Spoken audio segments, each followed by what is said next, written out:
notes now? Yes.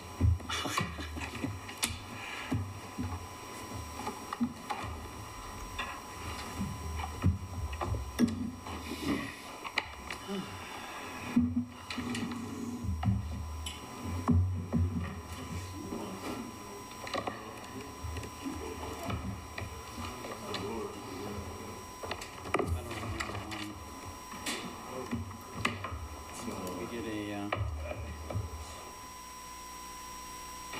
cue. Oh, thank you.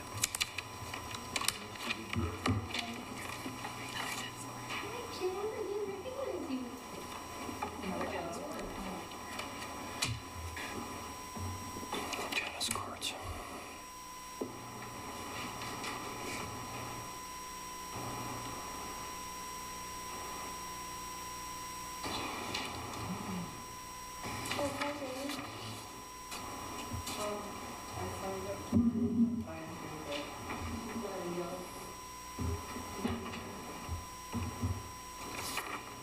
Are we on yet?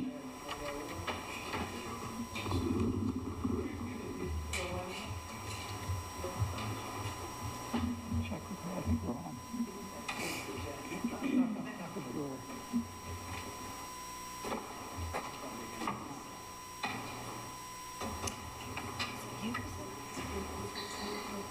No, that's the foundation.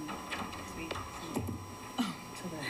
I just CC'd you on saying the other tennis court. Thank you. Calling the meeting to order.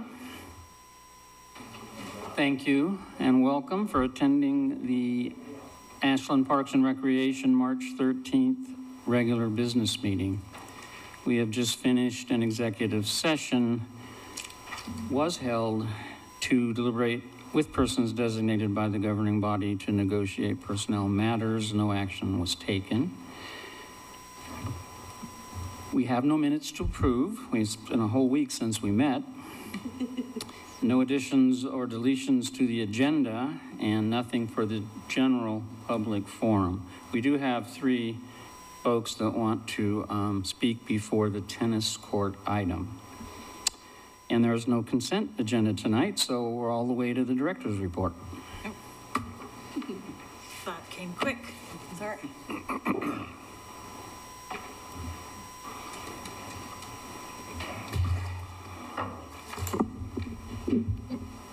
Okay, let me get set up here. Good evening, commissioners.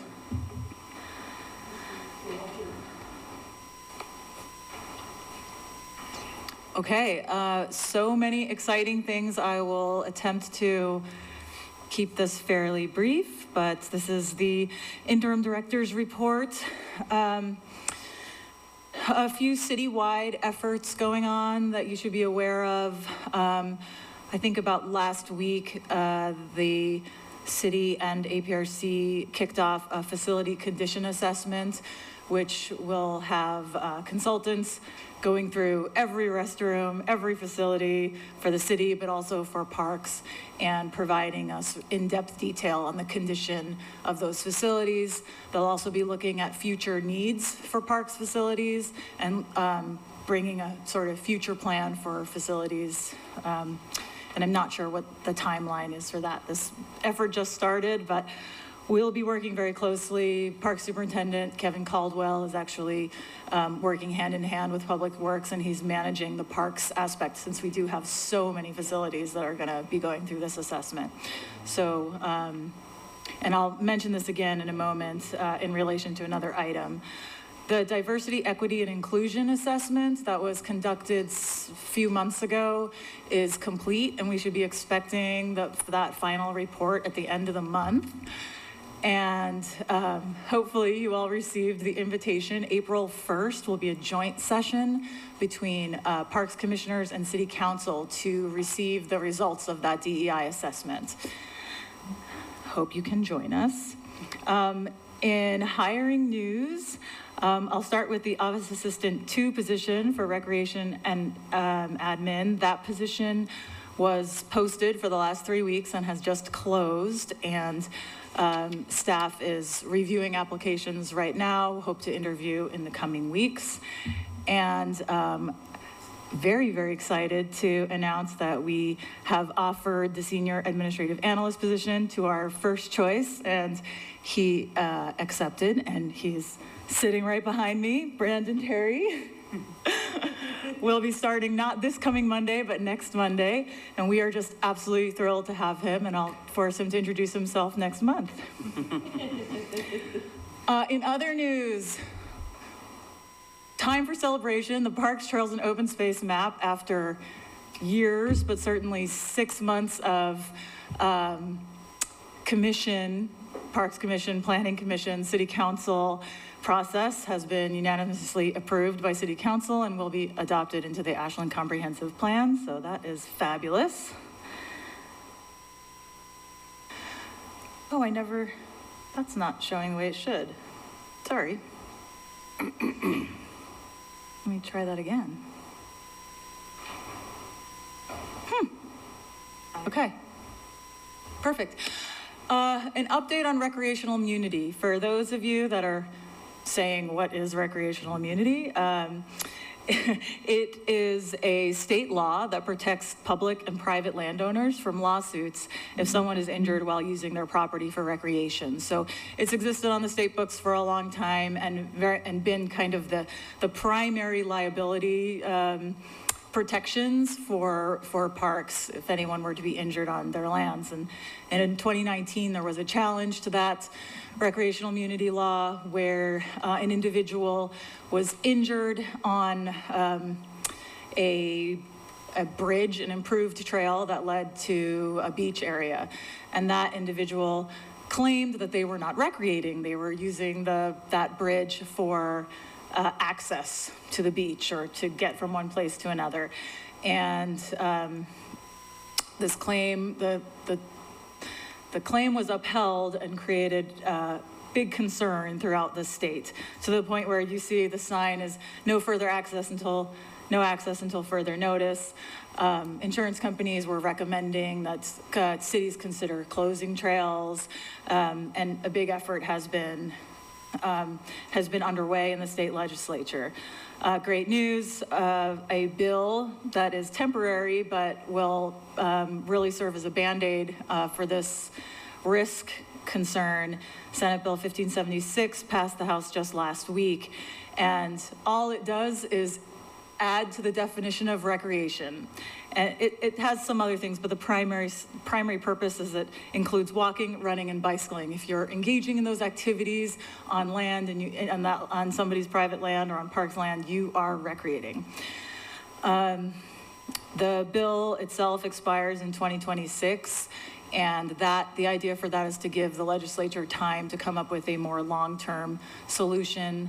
That said, I am working with city legal because there are still potentially additions to the Ashland Municipal Code that would be wise to include to add more protections for the city in the case of injury on our lands. Can I just add one thing? Sure. This actually passed the Senate also and is sitting on the governor's desk, so it's ready to be Yes. signed. Yeah. The House bill passed the Senate, so it went through both houses.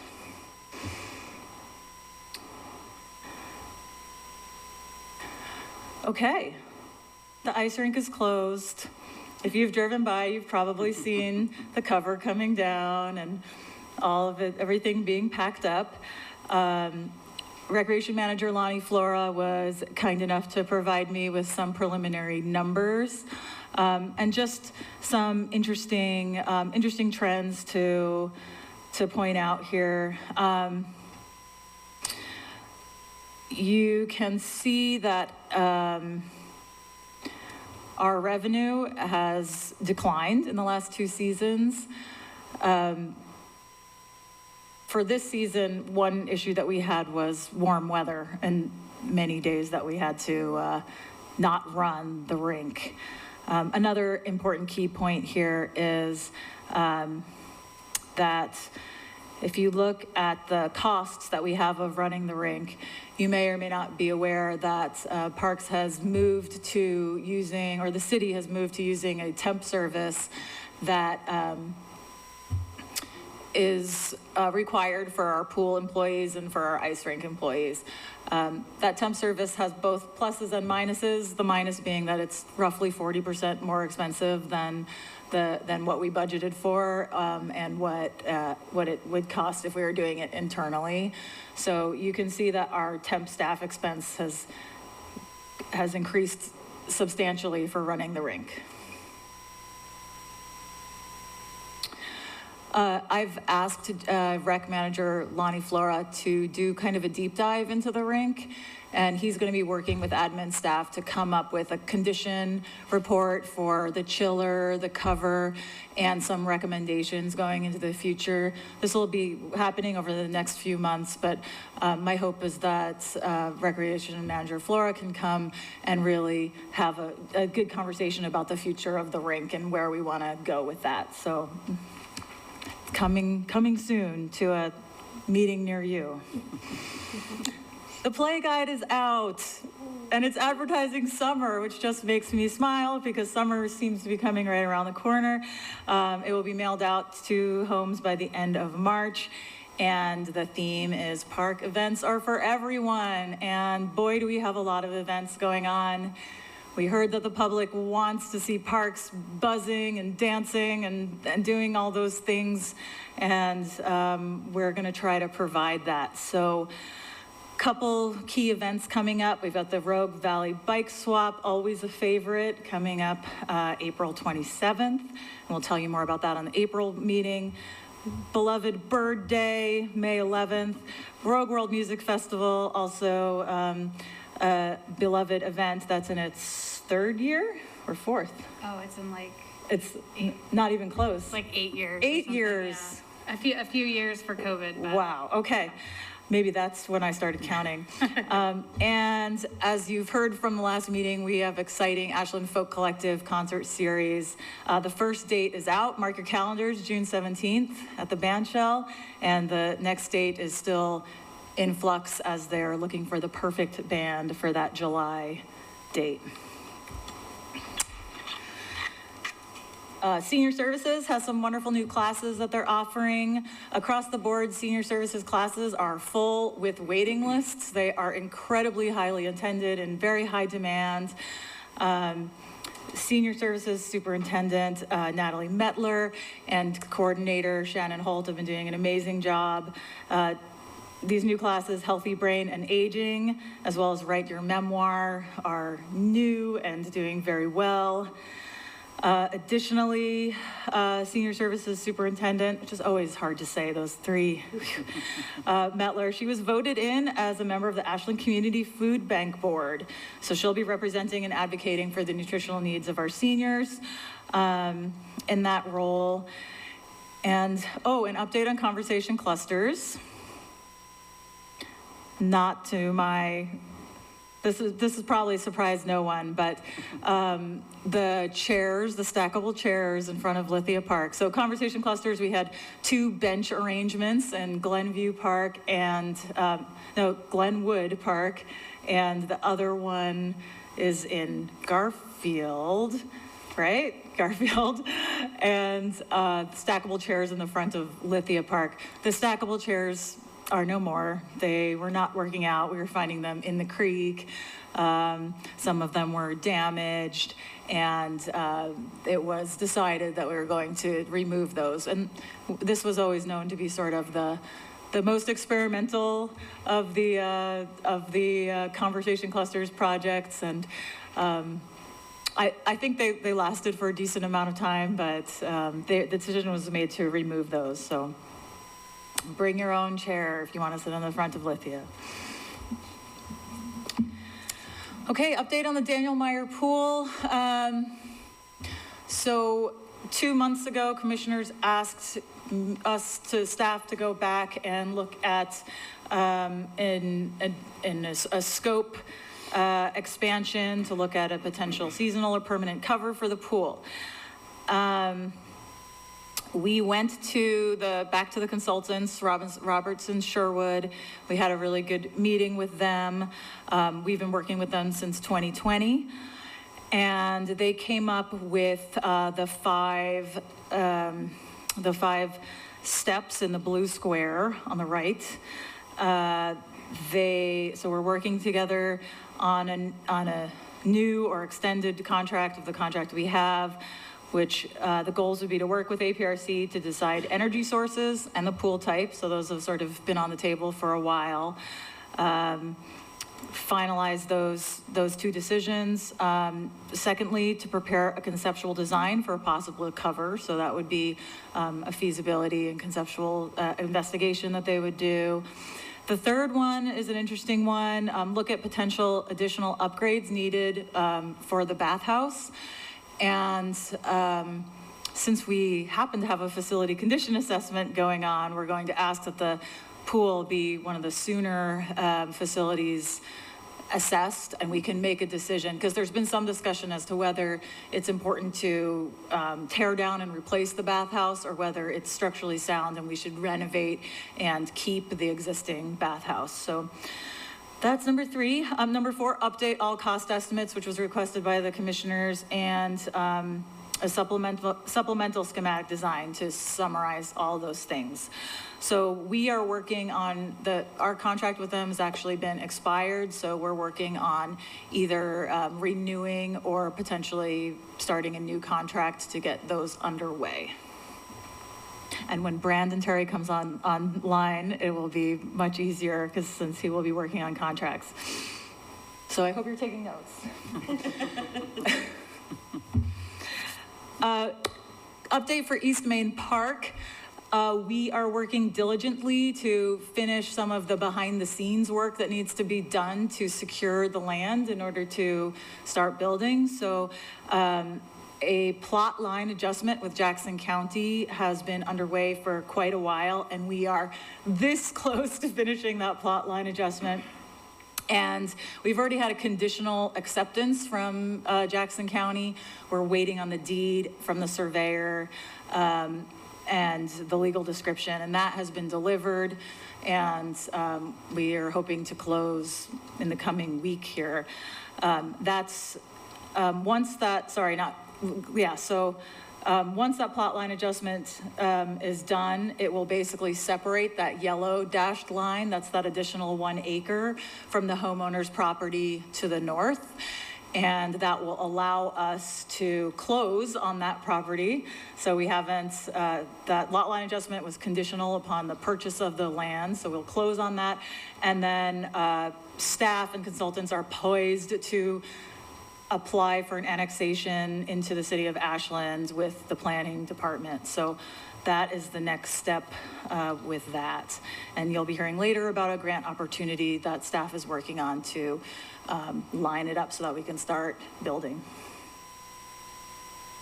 Please feel free to ask any questions at any point if I'm skipping anything. The gorgeous Oak Knoll Golf Course, I stole this picture off the internet, and hopefully it belongs to us, but this is Oak Knoll Golf Course. So staff, myself, Deputy Director Dials, Park Superintendent Kevin Caldwell, all of us, particularly Park Super Caldwell, has spent a lot of time and energy working and negotiating with Golf Automation on this contract. And after 3 or 4 drafts back and forth, trying to work out a mutually beneficial agreement, we all came to the conclusion that the two parties were just too far apart and that APRC's financial concerns were not being adequately addressed. This was done in collaboration with finance and city manager, as well as legal.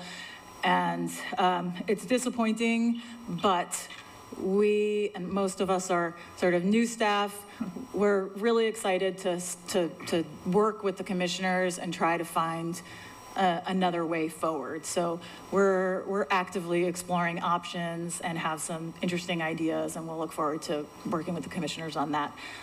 Commissioner Lunt.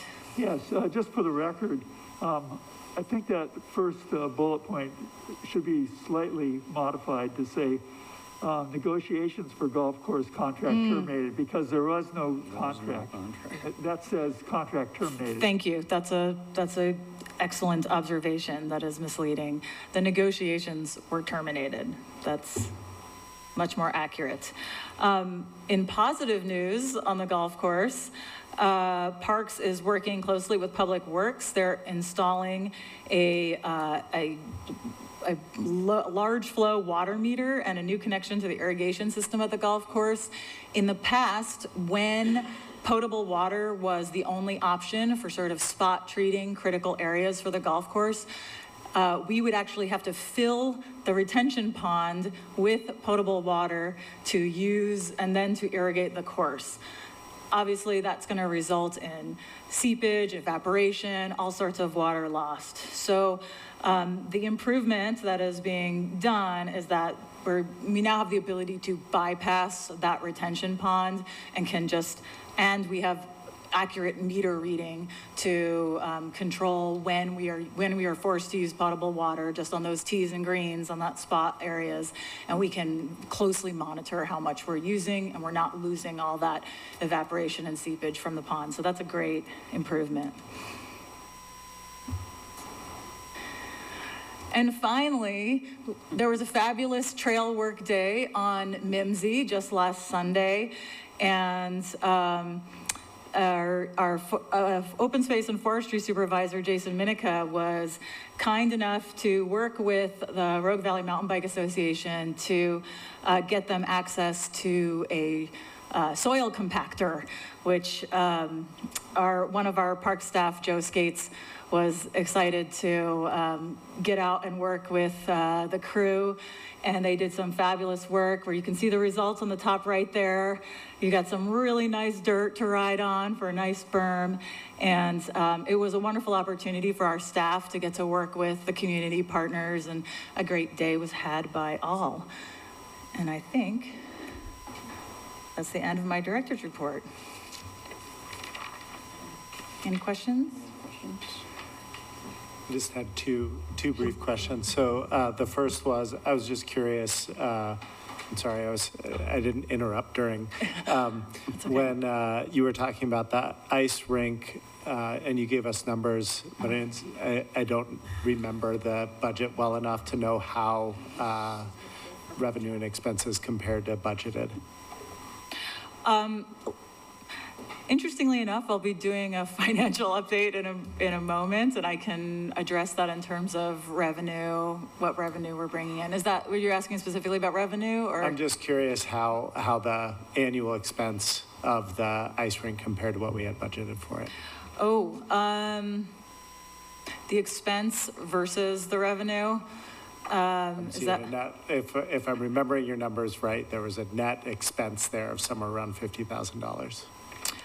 Not including personnel, yes. The materials and services expense was about $50,000, and was revenue, I should have gone back there.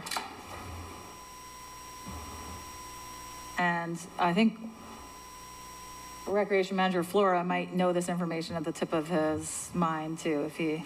I'm just rough napkin numbers. You had about 100,000 in revenue, materials and expenses was about 50, and about 100,000 in personnel costs. So that's where I was getting to. Oh, yeah.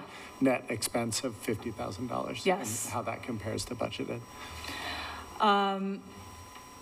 I have that budgeted revenue, but I don't know it off the top of my head, but we will look at it actually later. I could wait. And the only other thing was just small. When I hear pool cover, I think about that thing that rolls across the surface of the water. I might use the Covering. word housing instead of cover. Okay. It's bigger. We're talking Got it. Housing. Yeah. I don't like that one that much either, but I don't know what the perfect word is, but maybe we can come up with one. Yeah. Yes, we'll look at revenues. Yeah, Commissioner Adams, we could bring, if we don't have that information tonight, we can bring it back as part of Manager Flora's report. Sure. Thank you. Thank you for that excellent report. That takes us to item 7A, Ashland, this is our business part of the meeting, Ashland Forest Lands Climate Adaptation Project final update. This is information only. We have Chris Chambers here, who takes care of those things. I'll pull the... Okay, seems to be working up there. Good evening, Commissioners. Chris Chambers, Forestry Officer for the City of Ashland and Fire Department, and taking care of parks, forest lands as well under the Ashland Forest Plan. Back for an update on the project that we have talked about in the past, the Ashland Forest Climate Change Adaptation Phase 1. I do have a lot of updates, and so I'm going to cram a lot into a short amount of time so that you can keep your meeting going. So moving along, so we're going to do a little bit of backtracking to kind of reestablish where we were, and then I'll give you all the new information that I have and looking forward. This is a picture I just went out and took a couple hours ago at Siskiyou Mountain Park.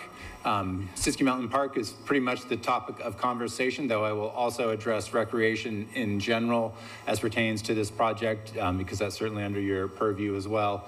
But I threw this picture in just to say that this fundamentally, our discussions about forest management need to change.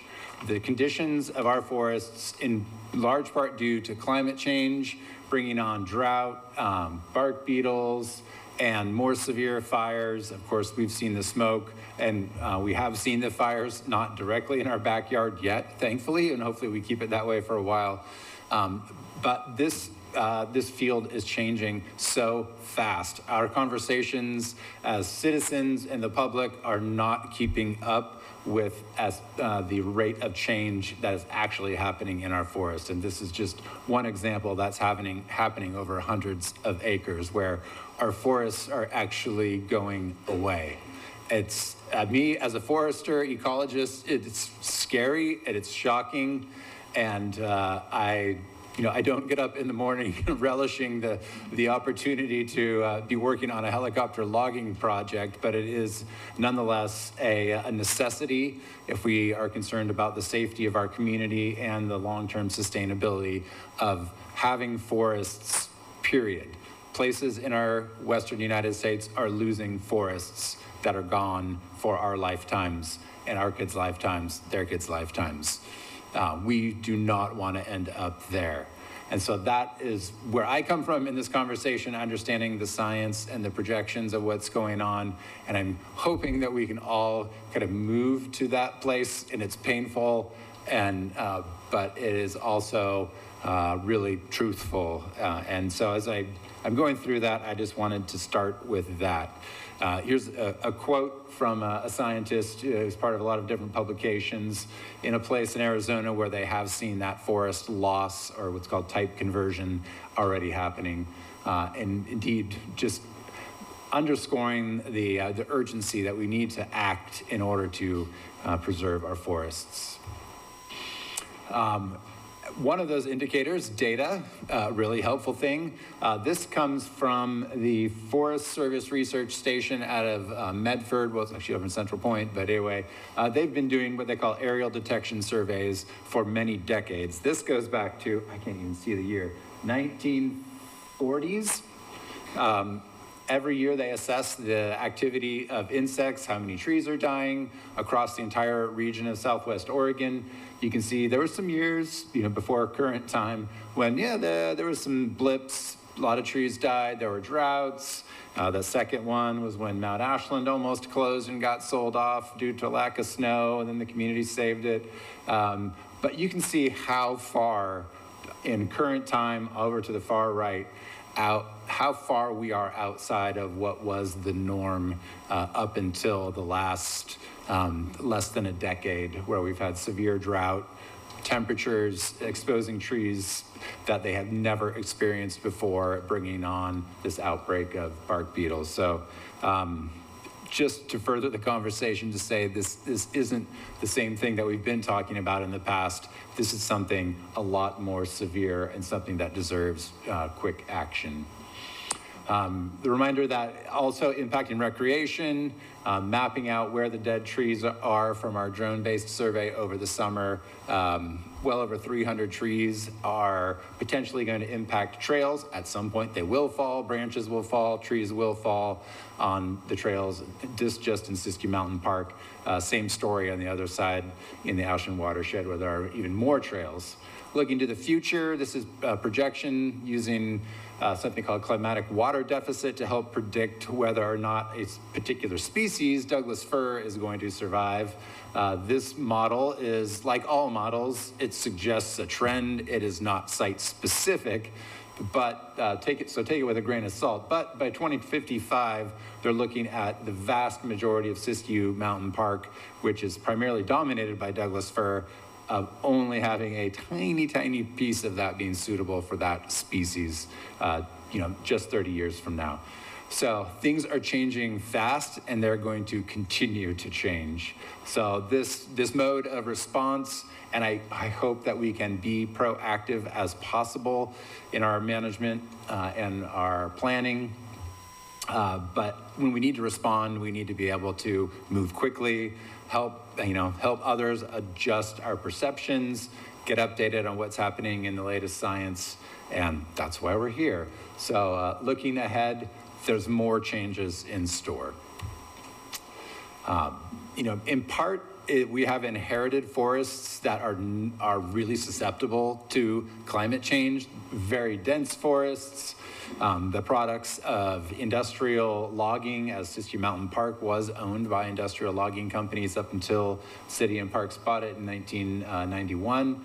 So that history exists for this park. It's not a native forest. It's third or fourth growth forest. There are native species, but definitely not the native structure and function of a forest like we see in other parts of the watershed that haven't been heavily managed. So that really sets us up for what we are seeing now in the massive insect outbreaks where we have trees that are just way too dense and that haven't been thinned out in the recent past. From that survey during the summer, it's a little bit small, sorry, about the bottom line is 30% of the Douglas fir in the park are either dead or showing imminent signs of mortality. That number is expected to increase significantly. Research from the summer by the Forest Service shows that of the green trees they surveyed in similar situations, we could expect another 20 to up to 60% of those trees to die this coming spring. They already have bugs in them, but the trees just haven't died yet. So it could get a lot worse, and that could happen this year. But we don't know exactly how it's going to play out. So kind of a summary of the issues. Talked about the history of the Siskiyou Mountain Park. It also burned at high intensity in 1973. Half the park burned during that. That's half that we are not doing this project on. So that's the part including Orts and Toddwoods. So that's that side. Those trails will remain open. Nothing's going to happen over there. I do think, though, there's bad news, but there's also some silver lining to it. As our forests are changing, there's actually some opportunities to enhance the diversity, and that's number 4. Forests like the one that I shared the picture of that are really overly dense also are not as diverse as forests that have patches and openings and more diversity for understory to flourish. A lot of what you see underneath dense forest canopies, in this case, young forests, are sticks. There's not a lot of grass, there's not a lot of wildflowers. I think we will see that change, and we can actually be very intentional about helping to foster that diversity by replanting with species that are better adapted to climate change and utilizing more sunlight. That is going to be a natural outgrowth of what's already happening up there. So one of the things that we've talked about in the past is balancing objectives. There are a lot of objectives to balance up there, but 2 that are competing and challenging is how do we maintain habitat, and how do we also at the same time reduce the fire danger in all of our forests surrounding town, but as it applies to Siskiyou Mountain Park. And I have a good feeling that as the tree marking has gone through and we're starting to carry out our phase 1 plan, that the Lomacotsi crew did a good job of not marking a lot of habitat so that we'd retain large dead trees as snags for habitat for the future, and then eventually they fall and become habitat on the ground as coarse woody debris. We have really tried hard to preserve that habitat and habitat structures that we will actually continue to improve on as we move through this project, while also recognizing that we have to remove a lot of that material if we want to keep fire danger at an acceptable level to this community. There are houses all around Siskiyou Mountain Park and the rest of the city's ownership that we're going to be working on, and certainly there's a lot at risk. So, what has happened since the last time we were here and talked about this? We have a crew from Lomacotsi Restoration Project that has gone through Siskiyou Mountain Park and the lower watershed and marked trees for removal. The results of that tree marking, I've got some data here. So this talks about live trees. You know, a lot of people can wrap their minds around, okay, well, there's trees that are dead and dying and we should take those out. Maybe it's a little bit harder to get over the hump on there's green trees, and we're actually going to mark some of those green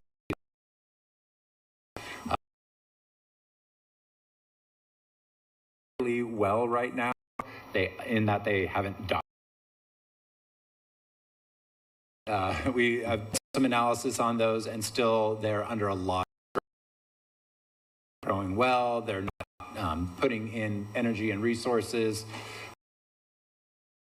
Attacks. Thinning forests is a try in competition, applying more resources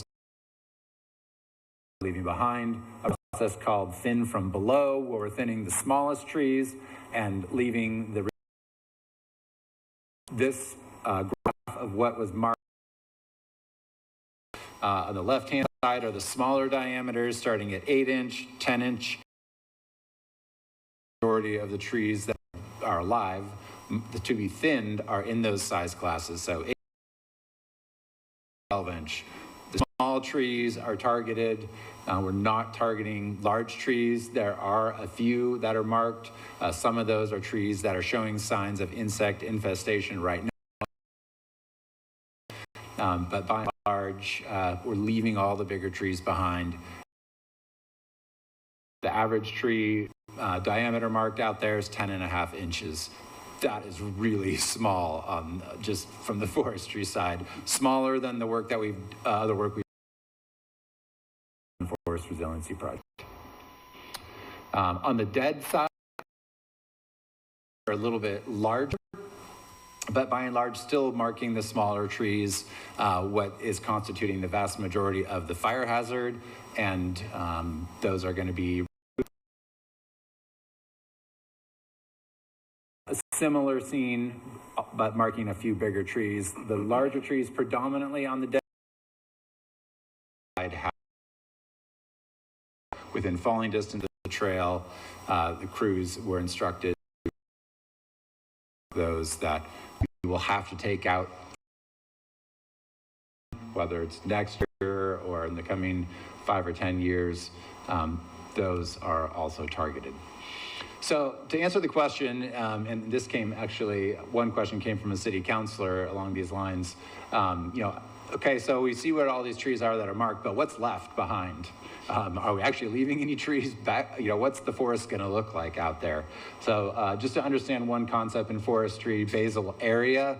Basal area is the cross-sectional area of a tree. If you are able to kind of like lift the tree up and measure that cross-sectional area of the stump and hopefully put the tree back, that would be basal area. So a smaller tree has a smaller basal area, a larger tree has a larger basal area. And the example here, 5 square feet of basal area is in these 5 different trees. We would never actually see that in 1 acre, and you'll see that in the actual numbers. So monitoring was done to figure out, using this standard measure in forestry of basal area, how much was left behind, how much was marked to cut. So average leave basal area, trees that are staying behind, 139 square feet of basal area per acre. The mean cut tree basal area, 41 square feet in trees that are actually marked to be thinned now, a combination of dead and live. So the percent cut is 23%, and the percent that is left behind is 77%. So what that shows is there's still a lot of trees out there, and we're still leaving a lot of trees. They did follow the prescription, which was to cut between 20 and 30% of the basal area. So that's awesome. They did what they were told to do and following the plan.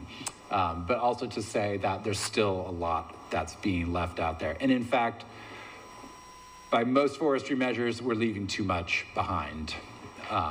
And part of that is because social acceptance, we have to keep that in mind. Like what is necessarily ecologically appropriate might not be socially acceptable. And so that is actually blended into the marking. We left trees that maybe if we were out in the middle of nowhere, we would not have left those trees. But we're next to a community, we're in a sensitive ecological area. So right now, I think this is a great course of action. This just summarizes how many board feet are actually marked for removal. The upper right on Siskiyou Mountain Park there, per acre, 1,726 board feet per acre is extremely low. Most timber sales, you wouldn't even have a timber sale if you were doing that, because we're underwriting this to do the right ecological thing. That's how we can get away with doing this. But all to say that we are also, there's no clear cutting, except where almost everything is dead, and we're going to leave just habitat trees behind that are also dead. But that's not a whole lot of wood coming out of the woods.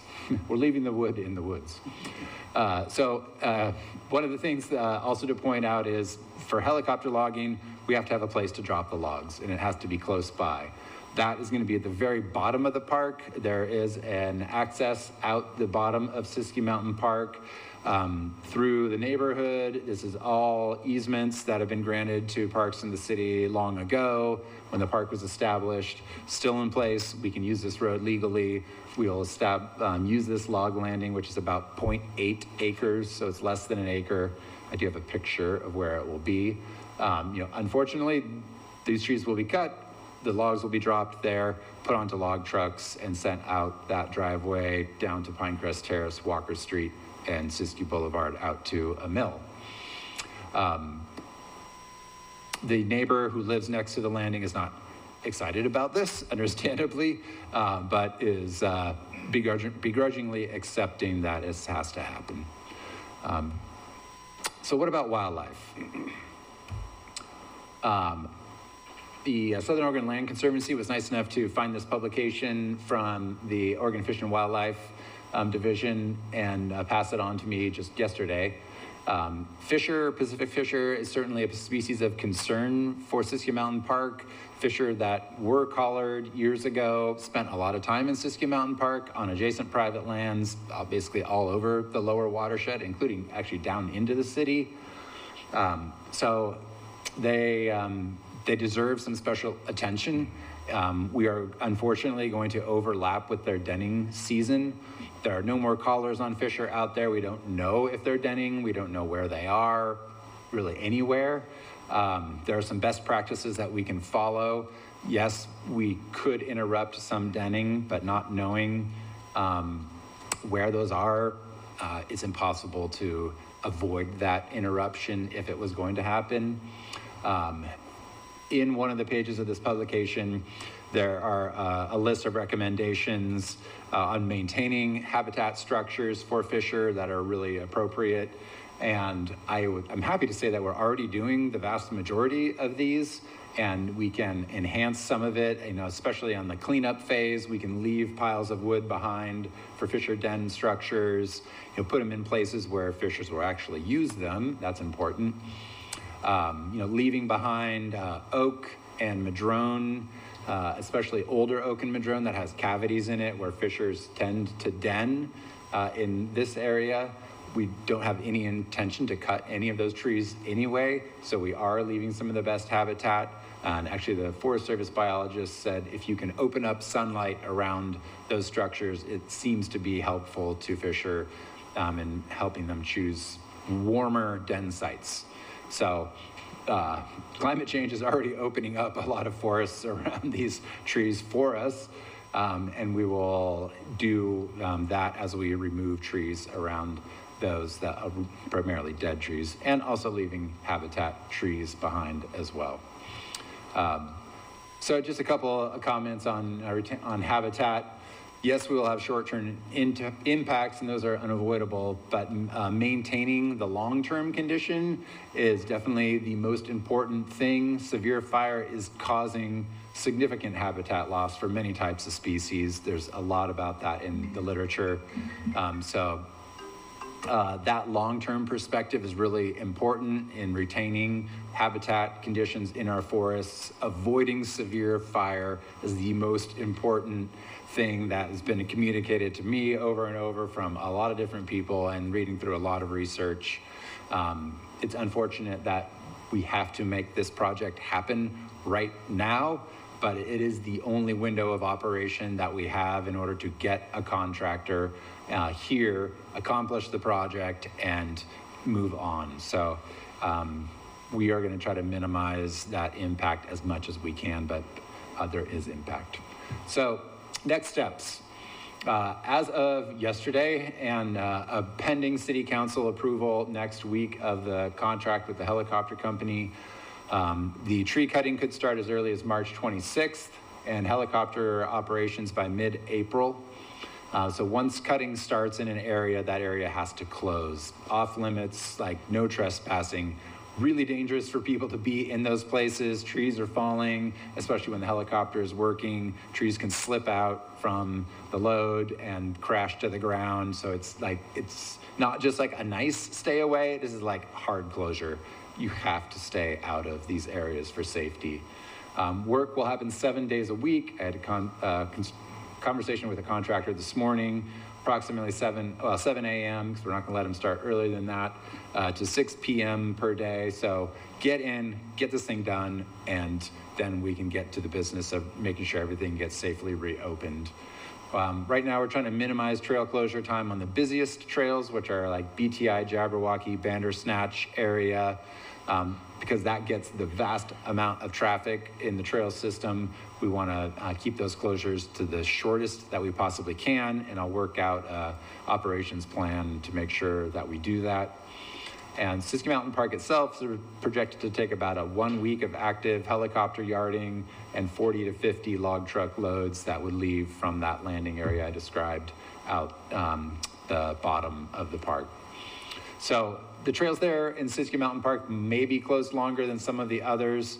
I'm not sure that's going to happen yet, but that might be an eventuality just because we don't have the kind of trail traffic in Siskiyou Mountain Park that we have in the other places, so it can stay closed longer. It's really just about impacting the fewest people that we can. And there are, a lot of businesses that rely on mountain bike and other traffic, especially on the other side through the lower watershed, including Ashland Mountain Adventures, who shuttles people up into the watershed for bike trips down. I have had conversations with all those user groups, and it seems to be get in, get it done, and get out of there so that we can resume recreational traffic. And then as the helicopter leaves, cleanup will start. There's not going to be a lot on the Ashland Creek side. There may be a little bit more in Siskiyou Mountain Park. But luckily, Lomacatsi Restoration has come to the table with a grant that will help fund some of the cleanup work in Siskiyou Mountain Park, $100,000 to add to the project. So that is good news. Was that 15 minutes? All right, good. All right, so sorry to cram a lot into a short amount of time, but it's kind of hard to get everything out and on the table, so if there's any questions or discussion. Any questions? Commissioner Adams. I asked you this one last night. I'll ask it again. what do you think are reasonable expectations as far as the duration of trail closures outside of Siskiyou Mountain Park? In a best case scenario, I would hope that we would be able to get that section of busiest trails be in and out in 2 to 3 weeks. It's going to take the cutting crew some time to get through there, but what we'll do is we'll cut all around that area and save it till the very last, until the helicopter is about ready to get there. Then they'll just go through there, get the trees on the ground, and then the helicopter will start in that spot to pull the trees out. It's going to be a little bit shorter on that side, and I know this for certain. They'll, instead of cutting the branches off the trees and the tops and leaving them for a crew to clean up afterwards, they're just going to pick up the whole tree and take all the tops and limbs to the landing, which is the top of Granite Street in the Granite Pit area. That actually gets rid of the need for a whole big cleanup and probably another week or more of closure. That's shrinking the timeline some. So I'm fingers crossed, 2 to 3 weeks. All right, thank you. My next question, can I continue? Is there a plan or line item in the budget to mitigate impacts on trails from felled trees? Yeah, good question. That's just going to get taken care of in the post-logging cleanup. I've got $50,000 in the budget for that on the watershed side. Lomakatsi's got the $100,000 on the Siskiyou Mountain Park side, in addition to cleaning up any fuels that are left behind. Every trail is going to have to be walked out and assessed so that there's no hanging dead limbs over the trail, no trees leaning out that got cut and maybe left behind or something like that. So every system trail is going to get walked and evaluated to make sure it's rideable, walkable, joggable again. Looking at the surface of the trail, we'll certainly get it back to where it's functional. I'll probably lean some on AWTA and other groups to just touch up trails if anything is needed so that it meets standards, but I'll get Jason out there and his crew, and if we need to redo an area, we'll just redo it. We'll hopefully get the tree fallers, when possible, to fall away from trails so that we don't incur those impacts, but likely that there will be some of it. Great, thank you. Just one more question, and there's another one that I asked you some last night, but I'll ask it in a more specific way that members of the public have been asking me, which is the version of why now, which is why March 26th and not November 1st? Sure. One, helicopter logging companies are few and far in between in the entire Pacific Northwest. There really aren't many to choose from. Timberline Helicopters happens to be working in the Applegate, like right now, for Lomakatsi doing a project. They're actually getting pretty close to wrapping up that project by the end of March. So we have an available and willing contractor to come over and do this project for us, which I was really surprised that was available, because usually those companies are scheduled out years with projects ahead of time. And then during fire season and deep into the fall, they're on fires. And it's really impossible to get them because they're making way too much money fighting fires to come do a project like this. The second reason is if we let the wood sit through the summer, the weather and the further action of all these insects that are attacking the trees, either killing the trees or just insects that come in after the tree is dead and start decomposing it, it's gonna render a large amount of the volume out there right now as unmerchantable. It's not necessarily a goal of ours to make money, but it's also a goal of ours to be fiscally responsible. The value that we stand to backfill into the project, it's still going to leave us with a pretty hefty bill, but also we could be recouping anywhere from $500,000 to $600,000 worth of value that's out on the landscape right now. A significant chunk of that will go away, making the project really financially irresponsible if we were to try to do this in the fall. And we're still going to have to come in and do the work, whether this helicopter is here now or not. We're going to have to do it by hand. It's going to be more expensive. We still have all those hazard trees around the trails that are going to have to be cut down at some point. So we're actually getting a return on that investment if we do it now versus just foregoing this project right now and then waiting, and then we're going to have to come in and do it all by hand. And we're still going to have trail closures, and we're still, it's going to be more expensive. Commissioner Lewis. Yeah, I know we had several emails sent to us that were concerned about habitat, so I'm glad you touched on that considerably. And last time I talked about the marketing, and so evidently you still have some market if we do this sooner than later. Then. Fingers crossed, and I did mention this in the memo, the mill pricing is due to me Friday at noon. If we don't get any bids from mills to accept the wood, we're really going to have to go back to the drawing board on this project. But I'm hopeful, given the initial interest that I've gotten in soliciting all the mills in Southern Oregon and actually all the way up to Southern Willamette Valley and including Wairika, that we will get some bids. And also, I would guess that this is the initial reduction, and that in the future there's going to be ongoing treatment to. In many ways, yes. There's going to be an immediate period of monitoring to see, what are the conditions after the work, this first phase of work, and we need to come up with a planting and revegetation plan over the summer. The Southern Oregon Land Conservancy has offered to help work on that. U.S. Forest Service botanists and other experts also are going to be really helpful in helping create a priority list of what it is that we need to get planted back out there that can be the forest of the future. Primarily it's going to look like more ponderosa pine, more oak, but we still have to have those conversations about what's appropriate on the tree side, as well as shrub species and grasses and other plants to put out there. So that's another part of the phases of this as we move through. Using more prescribed fire would be a good thing as well. So yeah, it's going to keep evolving, and we just will keep monitoring what is left. And if is doing well, great. If we have another big push of die off, then we're going to have another conversation like this at some point in the future.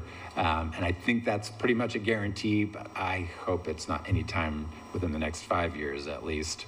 Not that I'm going anywhere, but it's a lot of work. But at this point, what is being delivered to us in drought and heat is really not up to us. So we'll see what happens. Thank you. Commissioner Seffinger.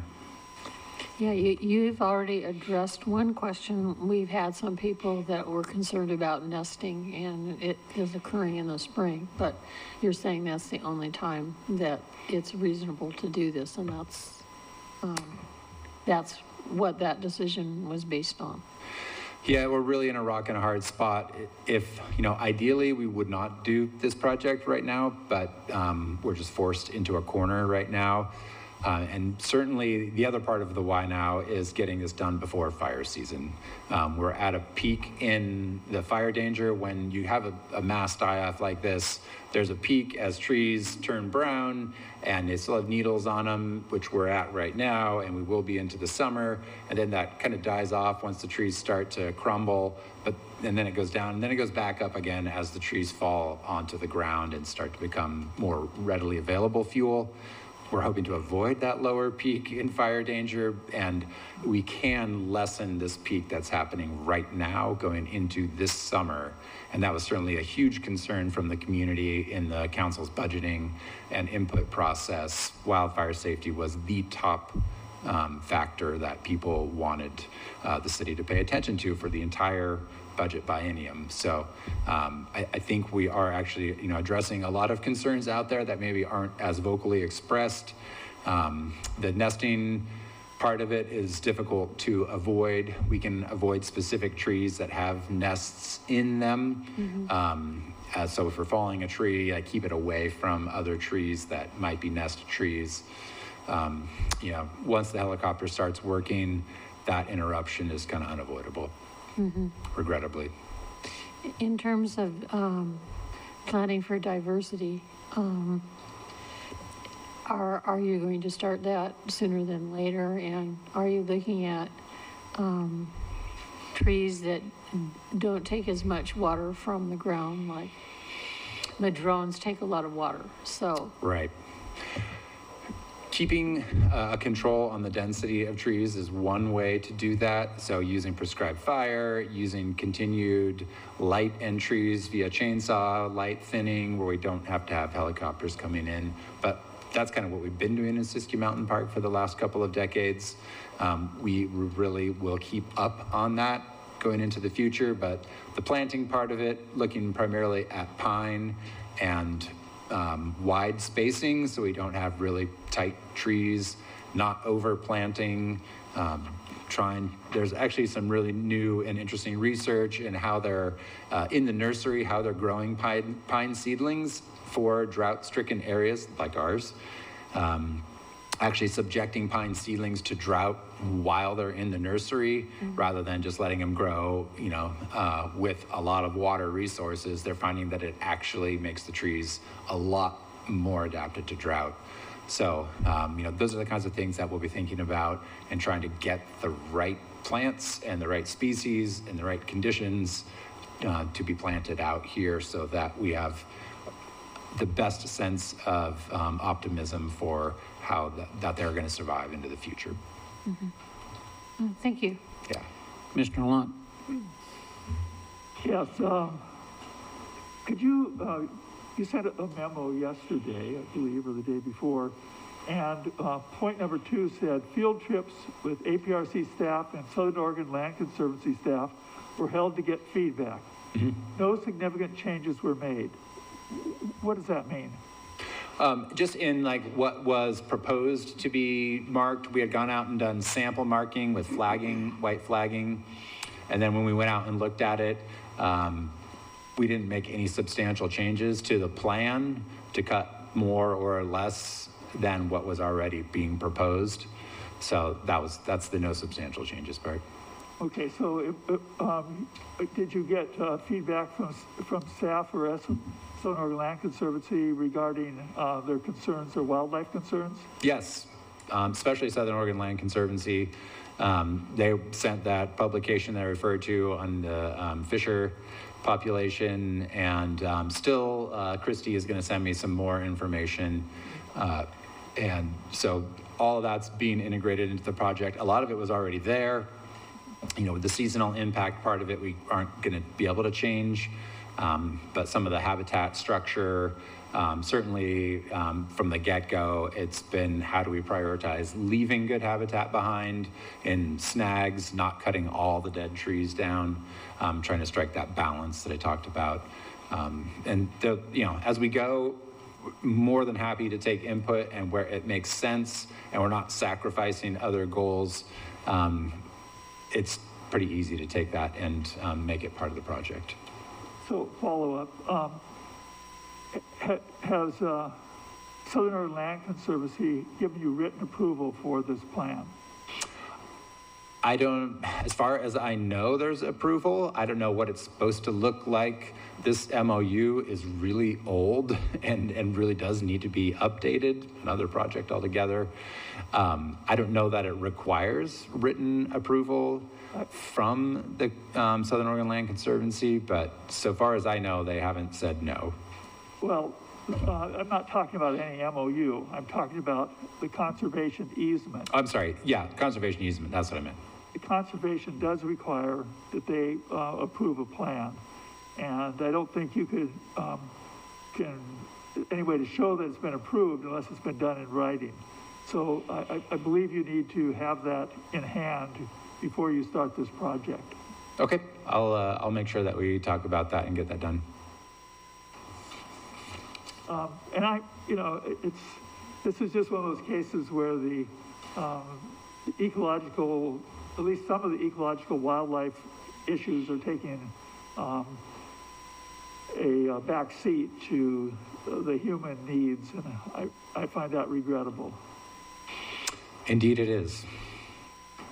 Well, if you live close to the park, it's not, because you would definitely be impacted by fire. And I think we have to respect that as well, that there were letters written from 2 different neighborhoods to both the Parks Commission and the City Council saying, we're really concerned about the fire conditions in this park and they need to be dealt with. So I know there's people on both sides of that, and not that nobody wants wildlife habitat to persist, we all do. It's just a matter of which priority we're choosing to address at which time, which does not mean that it's to the exclusion, absolute exclusion of habitat. There's still going to be a lot of habitat there, and ultimately, I think it's to the benefit of the habitat to do this work. Thank you for your comments. You're welcome. Thank you very much. That You're was welcome. thorough and educational. Thank you for extending the time and letting me be here again. And if feel free to email me as we get closer to the actual implementation. I'll send out some updates just so folks know what's going on. And there will be a live trails map that shows everything that's closed and open, so recreationalists can check that out to make sure what they want to do that day is either open or they can change their plans. Thanks. Thank you. That brings us to item 7B, which is the second quarter fiscal year 24 financial update. And I believe our interim director is setting up for that.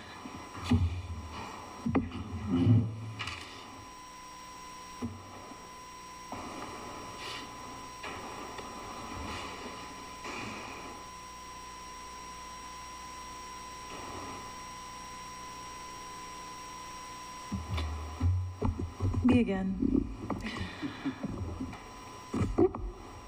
Okay. Today I'm going to be presenting to you the APRC second quarter financial update for FY24. So that is runs from October 1st, 2023 to December 31st, 2023. So we're looking at the entire first half of the fiscal year, as well as I provided information for basically just December, the last month. So that month-to-date information is the actual spending for the month of December that was provided in your packet. Half the year, if we were spending the exact same amount on budget every month, we would be at 50% of spending for FY24. However, of course, because we are Parks and Rec, we have seasonal spending patterns. So in actuality, and as you will see, this is the case, the hope would be that we were actually somewhat below that 50%, because in the last 3 months is sort of our off season. It's not necessarily the time that we're spending a lot of money on temps to work in Lithia Park, and a lot of maintenance and work being done. That said, I'd say we kept ourselves pretty busy the last 3 months. As I mentioned, in your packet, you'll see some high-level cost expense numbers, and we are tracking pretty perfectly here at 44.1% of our budget for FY24 for the fiscal year. Again, because of that seasonal nature, that is probably pretty close to what we would want to see. And I do have a slide that shows the expenditures for the first half of the fiscal year, but I'll show you in a moment. I think I addressed this in the first quarter as well. All of our cost savings were being derived from staffing vacancies. As you know, we've been hiring like crazy. I think we've added 6 staff in 6 months. We've now filled 29 out of 34 positions. And we should start seeing those personnel expenses go up.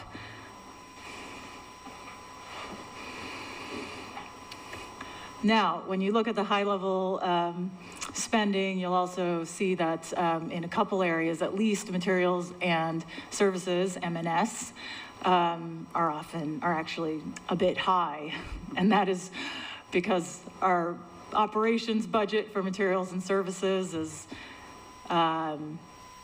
it's extremely tight.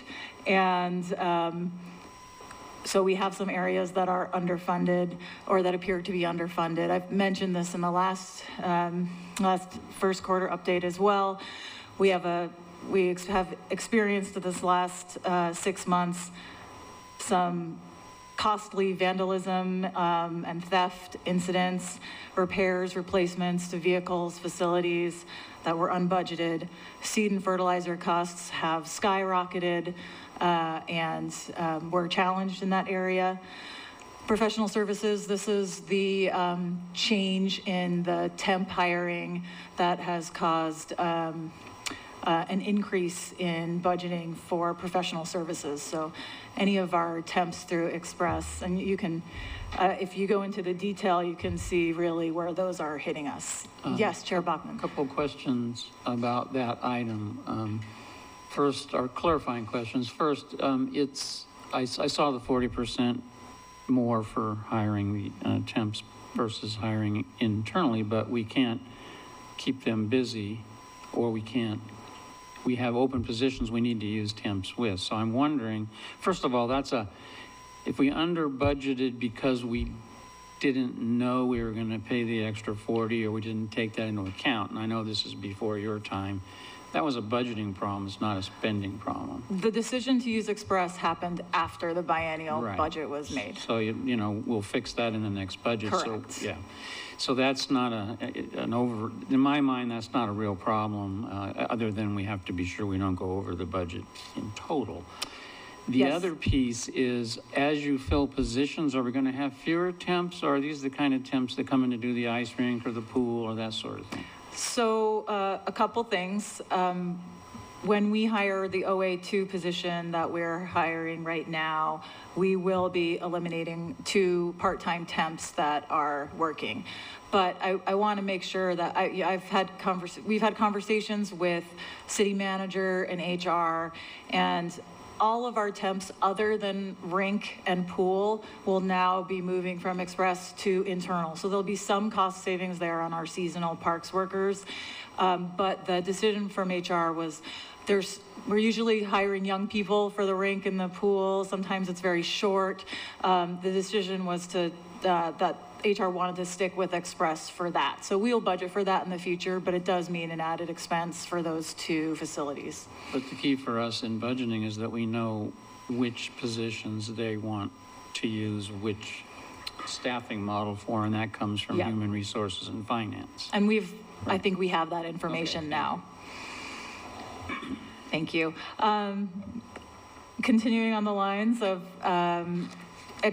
challenges within our budget, again, this was mentioned last quarter, very limited budget for open space, forestry, weed abatement. These are constant work. We see our forestry and open space along with wildfire division, but of course our staff is also always putting down hazard trees, dealing with any sorts of invasive species on our parklands, and we're also having to do a lot of contracting to do larger properties as well. Like the Liberty Street property had to have a really comprehensive, and we didn't even get all of the dead trees on the Liberty Street property, but that was a fairly large project in this past quarter. Staff training, I mentioned this again last quarter, but it just remains a challenge. We've had a very, very low budget for staff and professional development and training. And finally, marketing and promotion. In the past, Parks had a position that was specifically for marketing and outreach. And I think when we look at revenues, I think that it's very clearly the loss of that position is challenging for our staff, because now we are making up all that marketing promotion at the same time as we're trying our best to bring more events and try to get people to the golf course and do all these things, and we don't have that support that we could use specifically for the department. So the longer that I remain in this position, the more I see like what a gap this is for our capacity. Okay, so revenues, they remain low in most areas. Again, I think this is due to a lack of a dedicated staff for marketing and promotion, as well as our highly subsidized fee structures. So Senior Services Superintendent Natalie Metler will be leading up our assessment for the upcoming miscellaneous fees update with City Council. So every year, they review the fee book, essentially, how much folks will pay for facility rentals, et cetera. And so Superintendent Medler will be working with various park staff to determine if we can reach cost recovery on some of these fees, because many of them are incredibly low. We've talked a little bit about having tiered fees as well, so a nonprofit fee rate versus a private entity fee rate. So we'll be working on that, and hopefully that will help to bring our revenues up a bit in the future. It's going to take some time. We continue to work with finance on strategies like this, and we've got an economic advisor that is limited duration, starting with the city, and we're hoping that we can utilize her expertise. Economic development advisor, I think, is the title. So that could have some potential for us. Also, Finance Director Barry has been tasked with looking at a citywide revenue assessment and a revenue study, and so that may hopefully inform some of our goals in that matter. As you may recall, Deputy Director Dial was heading up some cost recovery analysis a couple years ago or a year ago, and that we still have that information. We hopefully can use that for Finance Director Barry and her work, and can work together to come up with some revenue goals and strategies.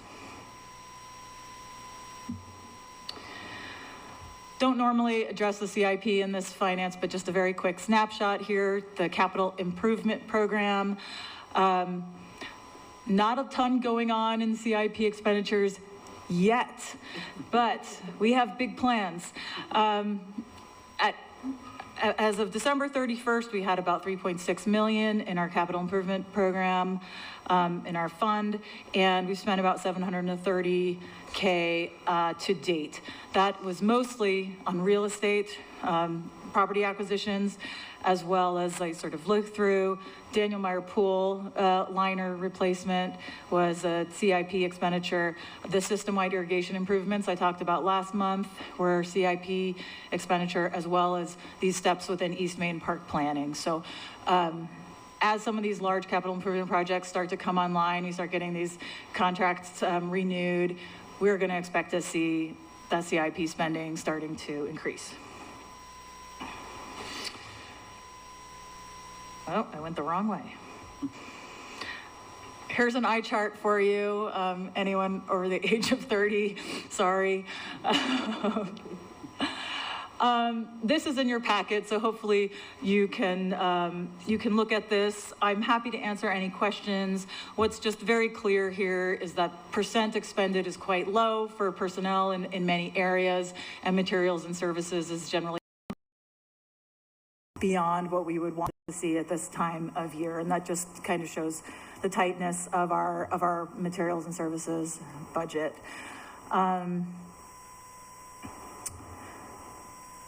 Yeah, I can leave this, or I can move to revenues. I don't know if folks have questions about some of these graphs here. Continue. Okay. In terms of revenue, here you have the adopted budget in the first column, revised budget in the second. Those are exactly the same. The revised budget did not get changed from what was requested in the biennium.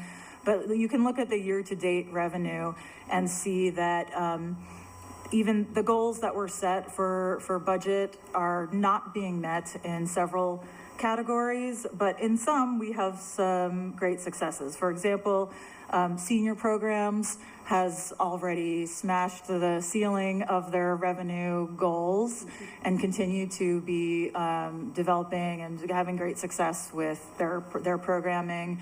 Part of that was the COVID vaccination clinic. Really was a great service that benefited a lot of seniors. When you look at comparing, Kaye is doing well thanks to the fee increase that was voted in by the commissioners. Can I interrupt just a second? Yes, please. I just want to, for the folks at home and sitting in the audience here, these are, the budget, is that a single year or is that for the whole biennium? Just one fiscal year. So these are the revenue so goals. the year-to-date would be for a half a year.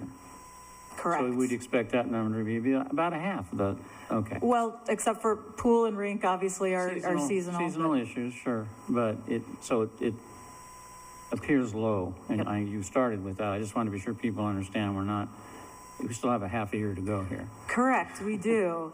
We do. You can see the golf course has taken in about 83,000. We know we can do better than that, and we want to do better than that. And adult and youth recreation, educational programs. This is an area the Deputy Director Dials and myself, as well as rec staff, have really been working very hard behind the scenes, and we're hoping to start developing those programs and trying to bring those back. I think I will leave it at that, and happy to put things back on the screen if you want to see them. Yes, Commissioner Lant. Yeah, could you put that back on the screen, please? Revenue or, okay. Revenue, yes. Parks maintenance agreements, I'm surprised that shows so low, since that's agreements with basically with other governmental agencies. And I don't, and we have agreements, so what happened to the revenue? They didn't happen, and we're making them happen. It's in progress, but things got lost. So it's a timing issue. You would anticipate by the end of the year, we'll have $250,000. With so much turnover in admin staff and in our financial, we went back and realized that some of those maintenance agreements were not fulfilled, and are now working towards doing that. So those will happen, but they haven't been forgotten. We're picking them up. So am I correct then in assuming that at the end of this year, somewhere around $250,000 will be our revenue from parks maintenance agreements? I'm assuming yes, but I'm going to have to, investigate that more fully and let you know what we expect the actual park maintenance agreements to come to in the fiscal year. So I'll have to get back to you. That would be good. Thank you. Okay, we'll move on to the next item. And we have folks that want to speak, so we'll give the interim director a little break here. The next item is 7C, which is a draft resolution authorizing APRC to apply for a local government grant from the Oregon Parks and Recreation Department for rehabilitation of Hunter Park tennis courts. This is an action item, and I have 4 people, and we'll call you up 2 at a time, and if you can see we're getting later here. Try to keep your presentation fairly short, and try not to duplicate what other people are saying. Do you want 2 minutes or 3 minutes? Let's start with that. See, we'll if you go to 2 minutes, we'll start to ask you to wrap it up. That's going to be for some people that's plenty, and for some people that'll seem short. Okay, so Jen, and some of these names are for me are I might not get them right. Don't take it personally. Jen Sturgis, and Dave Ferguson. Both of you come up at the same time. There's 2 microphones, and whoever I called first starts first. Good evening. So, Please give your name and I'm Dave Ferguson. and where that you are an Ashlander or not. We don't want you to give us your address, but just whether you live in Ashland. Yes, I live in Ashland. Thank you. And I moved here about 8 years ago. And one of the reasons we picked Ashland to retire to was Hunter Courts was so inviting and it's right on the bike path. And we were very happy to have gone down to Hunter Park. And the first day we went there, we were welcomed by the group of tennis players who've been playing there for a quarter of a century or more. 50 years. Thanks, yeah. I haven't. And so it's not just health, it's not just enjoyment, it's sense of community. And you can see that community when I think about 5 years ago, the cracks were as bad then as they are now. And there were half dozen of us tennis players who spent one full day out in the summer heat, some of us in their 80s. And we plastered the cracks. Of course, it didn't last long and had to be resurfaced. And that resurfacing was not a correct maintenance of the asset. The cracks appeared right away. So obviously we need some approach that's going to work. And I know there's two different possible levels at which the grant would be financed. And looking at those, we hope you can see the value of the longer term being the cheaper term.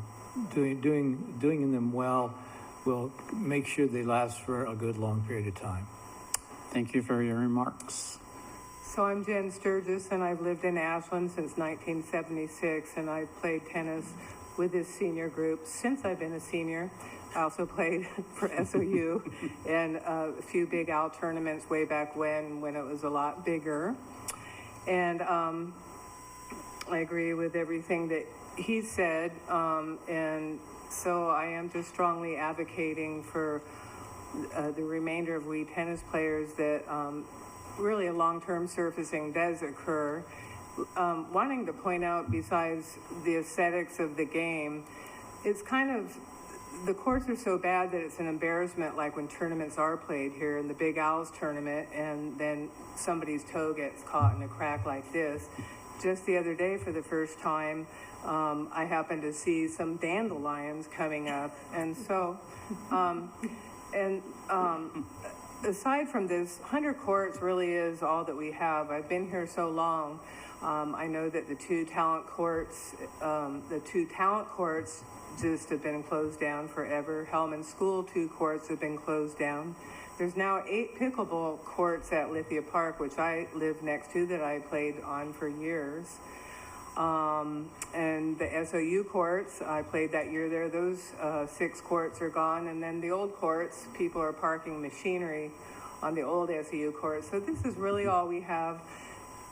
Tennis is still very popular, and in fact, the last few months, and I guess I'm up to 2 minutes, our people are even coming in from Jacksonville because there's no courts there.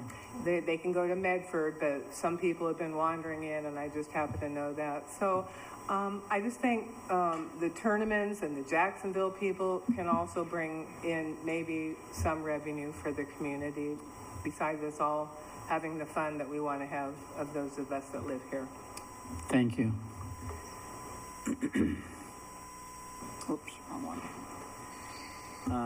Martin, and I'm not going to try that last name, I just can't. Yeah, don't go there. And Luther Lyman.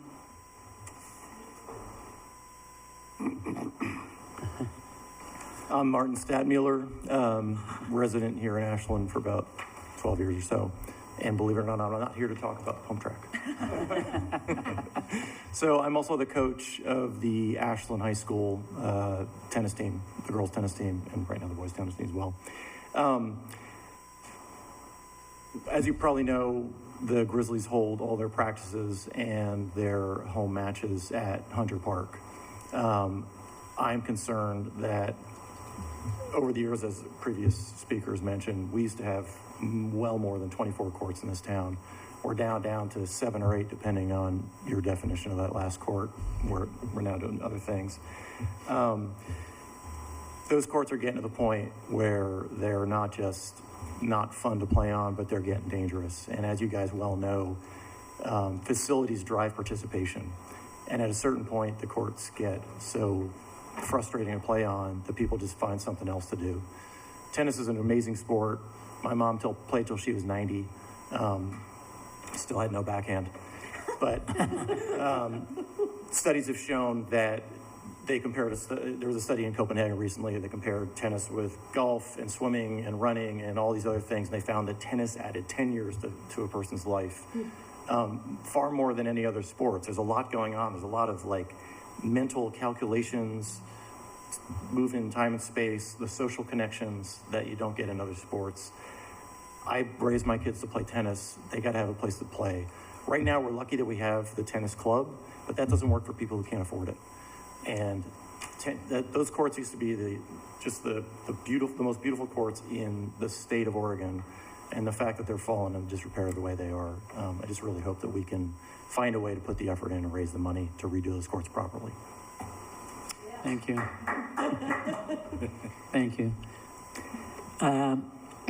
I first came up to Ashland to play in Big Al's 45 years ago. And at that time, there were 8 courts where the dormitories are. There were 8 courts at the college, right, at the college, Hunter Park and Lithia and Hillman. So we had plenty. And it's dwindled down to what's left at Hunter. The condition, obviously, they've already related to. But I had a good experience the other day. I've been going through a lot of medical situations that has made it difficult for me to play regularly, vision, etc. And I'm going to be 85 next month.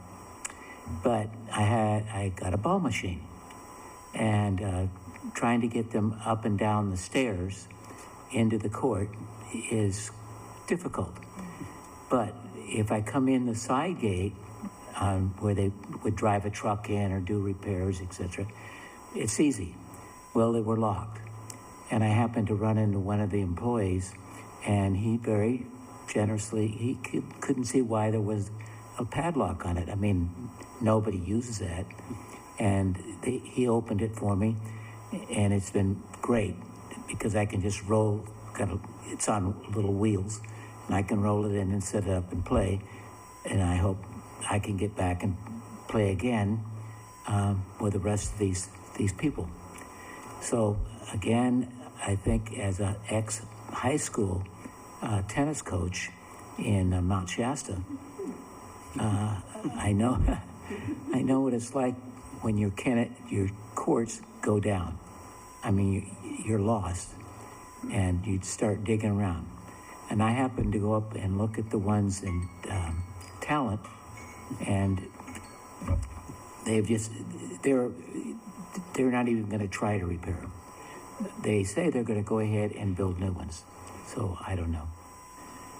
Okay, thank you. We're going to stop this one, and we'll hear from our interim director about a grant.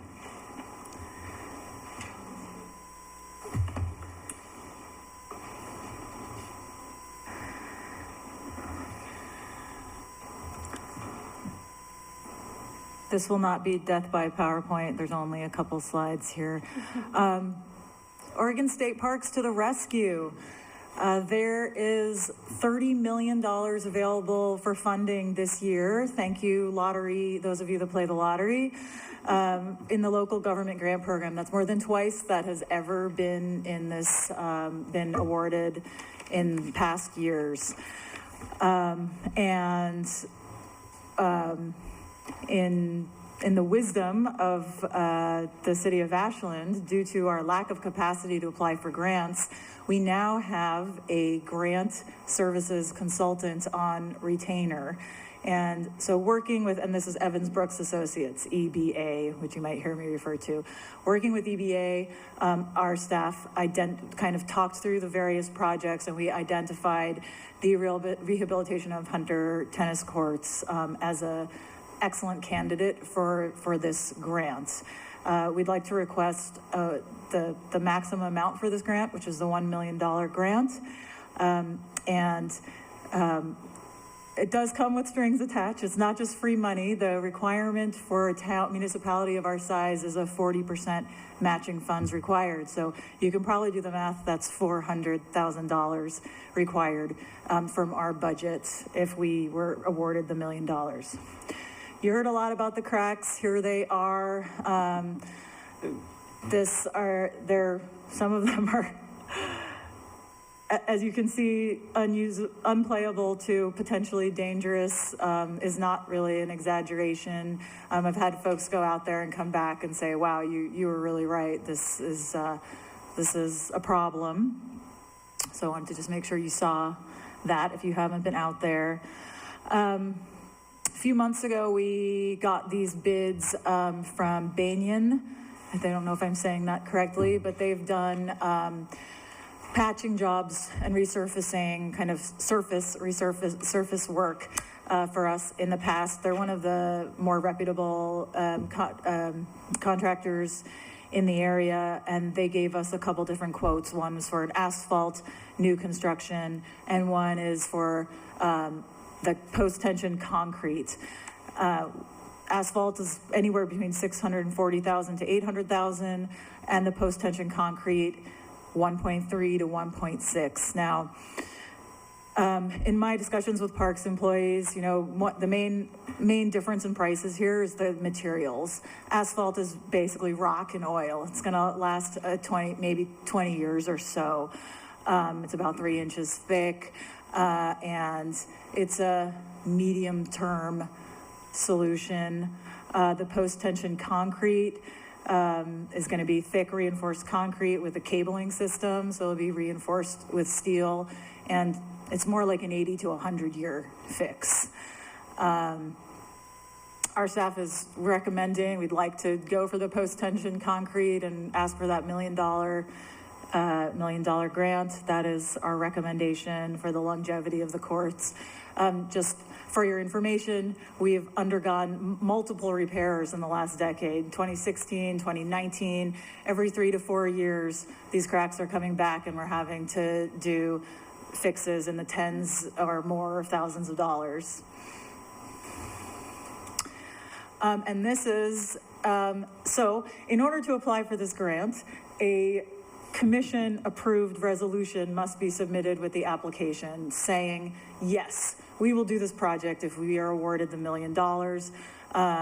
We will provide the matching funds, and we will show that we have those matching funds, and that we will build it if the money comes. So what I'm asking commissioners tonight do is consider this draft resolution.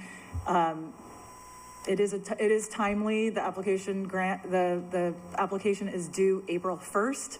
So the hope would be that you could approve this tonight so that it could go into the application.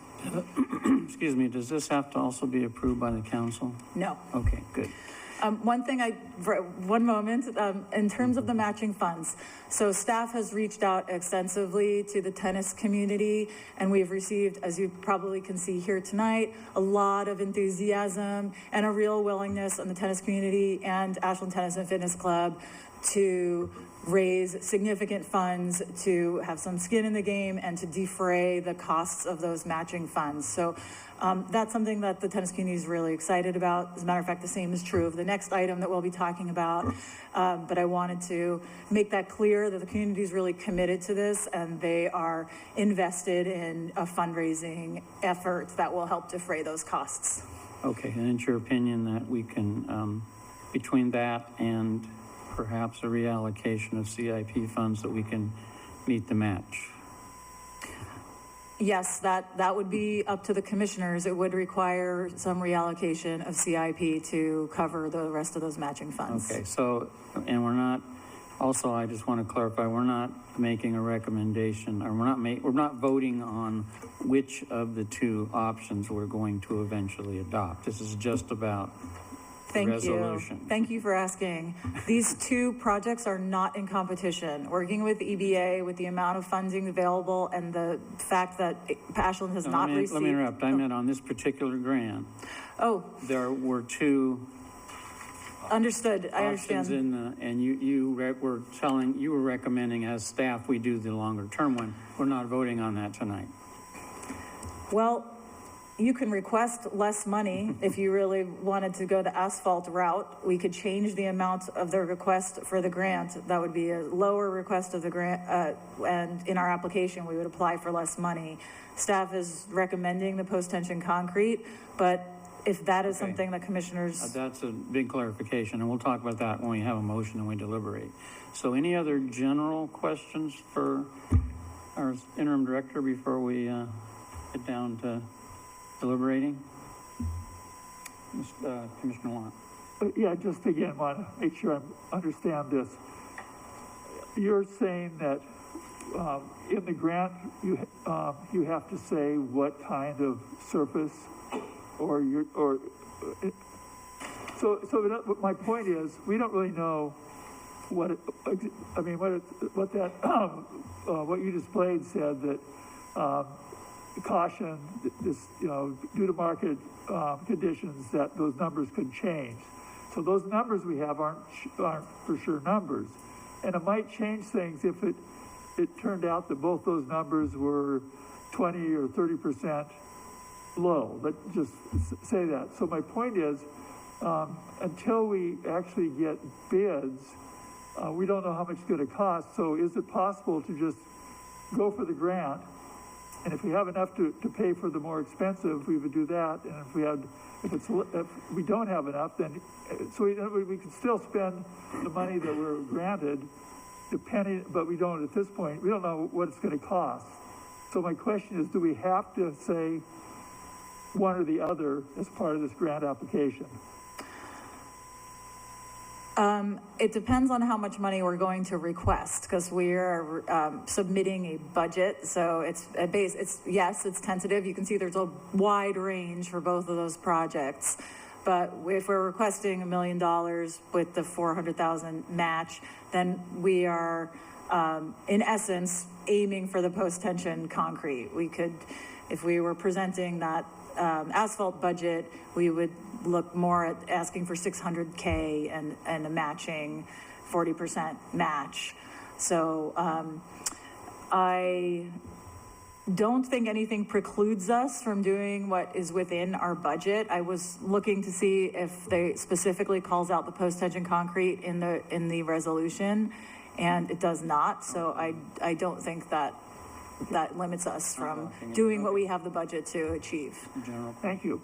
No, I mean, just as a partial response to Commissioner Lott's question, any grant application includes a budget, which is an estimate, and to get an estimate from a contractor as opposed to making it up yourself, this would be a fairly robust estimate. And then there's back-end work, which is the real work of spending grant money, which is to demonstrate that you materially spent the money in a way that you said you would. And it never perfectly matches up because you don't go to bid until you have the money to pay for it. You go to budget. And so I think we're pretty good here from my understanding of the process. Commissioner Giles? Deputy Director Giles. I was just going to interject that sometimes when you're actually, if you actually are awarded a grant, they may award less. They may say, can you do with less? And if you could. And so having these two options, I think, would help going into the process, just from my experience. And that was kind of my point, is I want to make sure we're as flexible as possible because there are unknowns. Mm-hmm. Okay, do we have a motion? I move to approve the resolution as outlined on the screen and in the packet. Is that good enough? Yeah. Okay. Second, do I have a second? Commissioner Long, would you like to speak to your motion? I just want to thank the members of the community who showed up tonight. I think they kind of said it all to the kids in the audience, both for this and the pump track, whatever you did to get dragged down here. I hope you learned your lesson. No, I'm just kidding. I appreciate the kids in the room and all the emails that we got from the youth in our community, both about the pump track and about the tennis courts. You guys have said it all. Thank you. Thank you so much. Commissioner Long. The game of tennis. Oh. You speak your second? Well, I'm going to be supporting this, obviously. I second it. I'm going to support the motion. I'll make a couple of comments. One, I want to thank the 20-some people who wrote to the commissioners, and I started to write to everybody. Actually, the bike people got to me first, and then I realized that I was overwhelmed. You did it. This hasn't happened to me since, well, it's been quite a few years ago when the pesticide issue came up. And that was actually, we had hundreds then. But I started to write and realized I just couldn't do it. But I want to thank people, that I read every comment from the tennis folks, and thank you. And the other thing I want to say is there is some precedent for the community being involved in helping to pay for these items. And it kind of makes sense, if nobody wants to pay for something, it isn't that important. That says something. Yes, you can speak about it and say this would be great, but then there's actually another level, which is putting some money to the effort. And we've had this happen in the past with the lights at North Mountain Park, both the soccer folks, the Ashland Soccer Club, and I'm not sure which organization or organizations, baseball organizations, but in both cases they paid 35% of the cost of those. And so there's some precedent for this, and so I think it's, I'm encouraged to hear that there's not only this verbal support and written support and making your presence here, that kind of support, but there's also a commitment to help fund it. And in this day and age where we're limited, our government funds are limited, having some volunteer help is really important. So thank you for that. Commissioner Seffinger. I think it's really important that the Park Commission hear what you all want, because I think that's really important in our decision making. And knowing there's a lot of community support makes me feel really good about our community and wanting to listen to what it is you want and support that. So thank you for coming. Okay, roll call vote, please. Commissioner Seffinger? Yes. Commissioner Adams? Yes. Commissioner Bachman? Yes. Commissioner Lewis? Yes. Commissioner Lund? Yes. All yes, motion passes.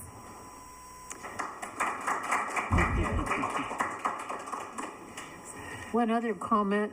I hope all of the kids here realize that you made a difference. So I hope you feel proud of yourselves for coming. That's right.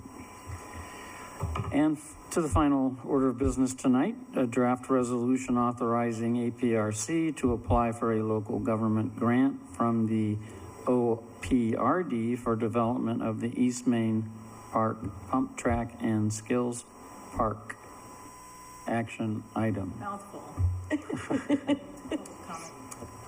Oh, public comment. I already forgot. Okay, public comment, same rules as last time, last group. So I'm going to call up two folks. It's Joe Keto and Ryan Hawk. You just again state your name and then where you live. Some visual aids here. Cool. Thank you. My name is Joe Ketto. I've lived in Ashland since 2012. My son was just 1 when we moved here. He's in sitting back behind me.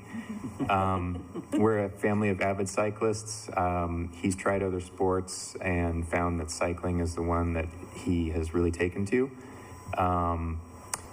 And as you probably know, there's a really great nonprofit here called Ashland Devo that is holding programs that give kids instruction on cycling. I believe they have over 100 kids every season go through those courses. And it's raising a community of kids and families that find cycling to be a very important, if not the most important, recreational activity for their family. My daughter is 6, and she's also going to be going through these Devo programs. She's not advanced enough to ride the trails here in town. And what we found is that when we travel for my son's bike races now, we always stop in Redmond and ride the pump track there, which was made by the same contractor who's I think we're proposing to use. And it's accessible to her. And I think that's one of the most important things about this track is that it's accessible to novices, and advanced riders also can get enjoyment out of it. It's very good exercise, and they can learn new skills regardless of their existing level of skill. That's something that we're kind of lacking in the cycling arena here in town because the trails are so advanced and the hills are so steep. So I think that's important. Excellent. Thank you. I'm Ryan Hawk. I'm the president of Rogue Valley Mountain Bike Association and a resident here in Ashland. I want to thank you for the opportunity to allow us to speak and to voice our support for this project. It's something that is very popular in the Ashland community, especially among mountain bikers, but really anybody with kids who are trying to get their kids away from an Xbox and out and out trying things outdoors, getting some exercise. We get a lot of questions. When is this coming? There's a lot of excitement around it. And so I'm here today to kind of voice the commitment of our VMBA once again to this project and to being a partner with the Ashland Parks and Recreation Department and to recommit to our goal of raising approximately $150,000 toward this project. That is what we will endeavor to do, and having a major grant like this will make a significant momentum shift in that fundraising effort. If we can tie our fundraising, the businesses are interested and I've spoken to them in the past. They're on board, but I think they want to know, is this really happening? It just looks like a field to me. So, so thanks again.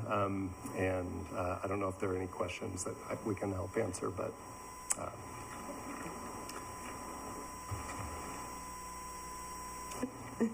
No, thank you. Thank you. And that brings us to Lauren Brown and Shamise Kramer.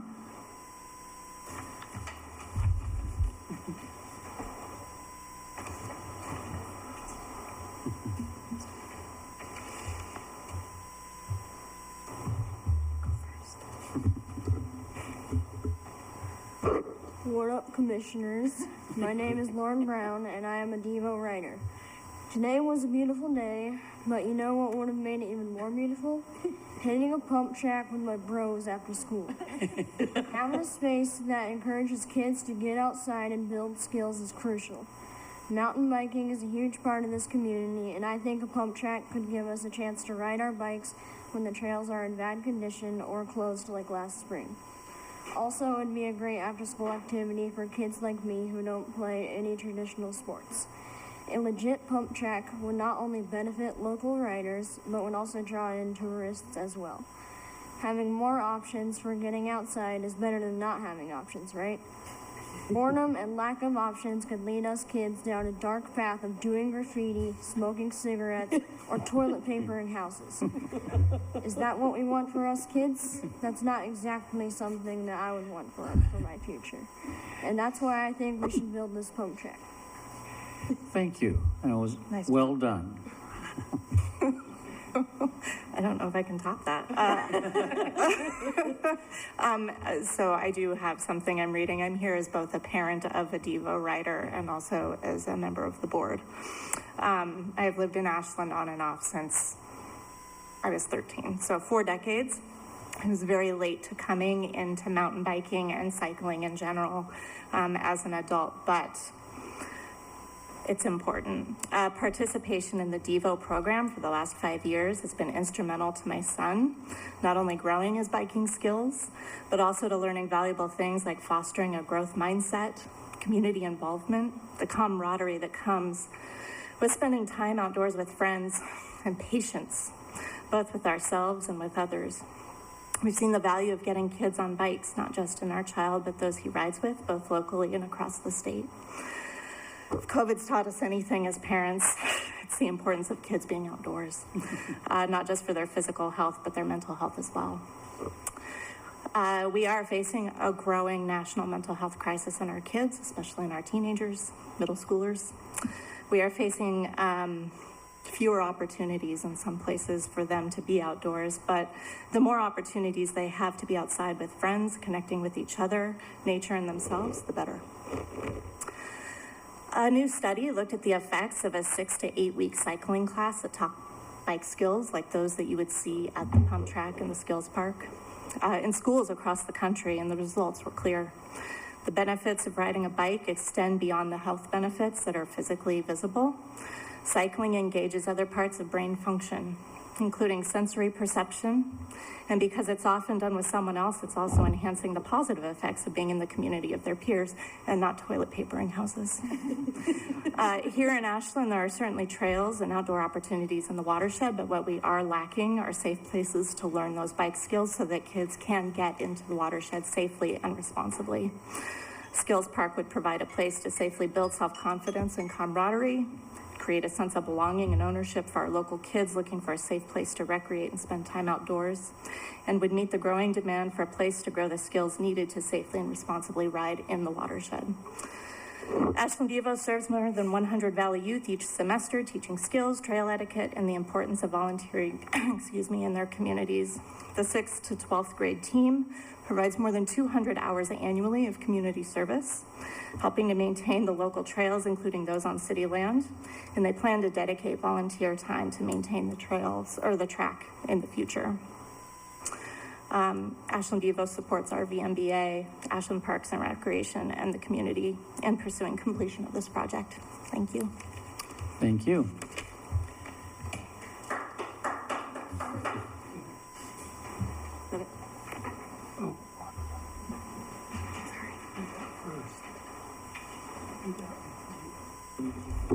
Deja vu all over again.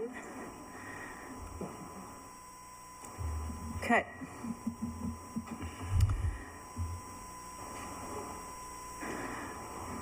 So same slide as before, don't need this introduction. You're aware of the large local government grant, and this is the second candidate. Ryan, Hawk, and I had the same idea for you to visualize the future of this pump track. Why build this? It was your biennium goal for your number 3 biennium goal and your top 3 of things that you wanted to get done this biennium. So I am endeavoring to, staff is working to make that happen. Obviously, several years of high-level community support, a willingness to raise matching funds, serves all ages. All of these were very well covered by the public comment here. This is again, tentative budget for phase 1 of the project. So it's not just the pump track and bike skills park that we are proposing to build. You can't just have a pump track and a bike skills park in the middle of a field with no facilities. So we're looking at, with the CIP money that we currently have allocated to East Main Park, plus a $1 million grant, we're looking at a $2 million phase 1 of the project that will build restrooms, parking, street and concrete work. everything to make it a functional park. And that phase one, of course, is going to have some of that infrastructure that will help support and lower the prices for the next phases that include the dog park, the playground, the community garden, and all of these wonderful elements that we have planned for the East Main Park. Again, as we estimates they're just estimates. They're called class 3 estimates. They're in that 30% range.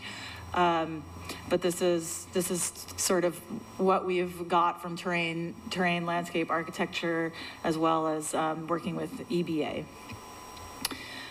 And here we have whereas, a resolution with whereas clauses very similar to what you saw with the Hunter Park tennis courts.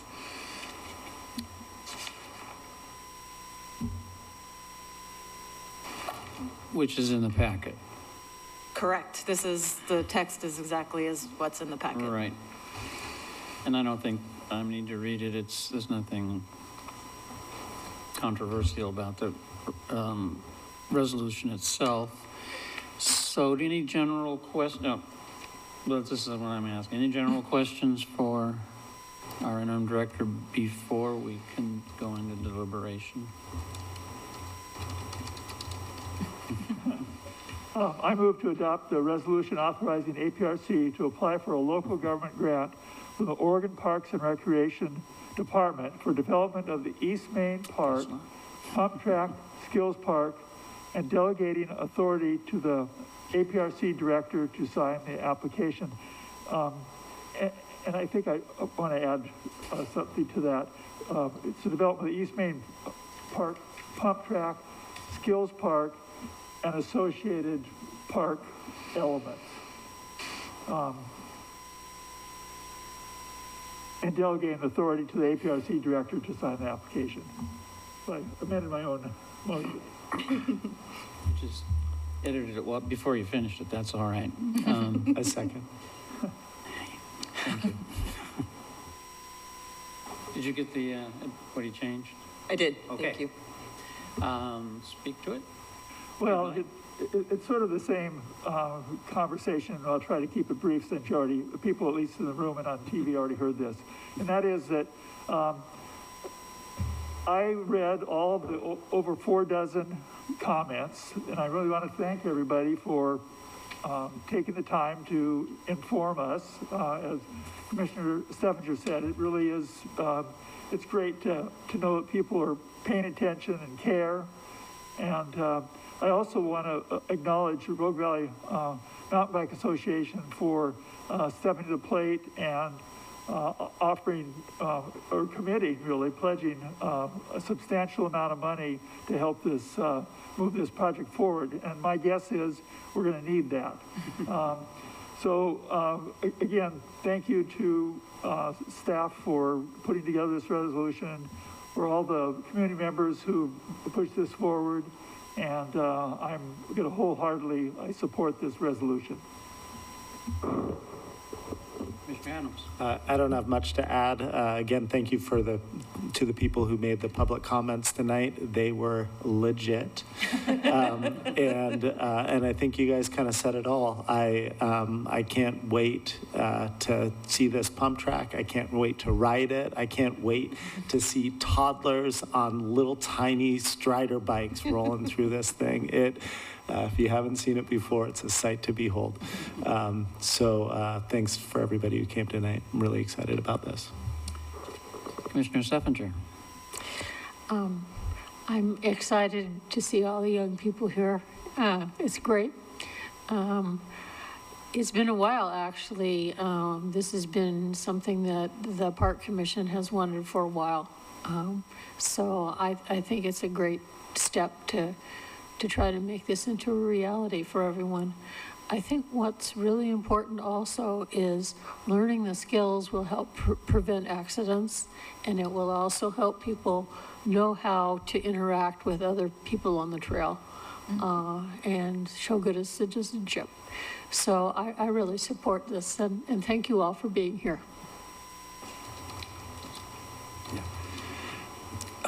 At the very first planning meeting, charrette at the high school, the Rogue Valley mountain bike community was amazingly organized. They understand how government works. You show up, you divide up amongst the groups, and everybody lobbies hard for this. And so I would thank them, a lot of people who wrote emails that I know in town, and I just want to say I'll be very supportive of this. Commissioner Lott? Yeah, I wasn't planning to say this and probably there's some reasons why I shouldn't, because it's kind of throwing cold water on the whole scene. But just understand that this is a grant we are applying for. And, You still have to get the grant. That's definitely the first step. But if we don't get this grant, it's going to be back to the drawing board. So I think we have a good chance of obtaining the grant. And in fact, it's because of the specific elements, the skills park and the pump track.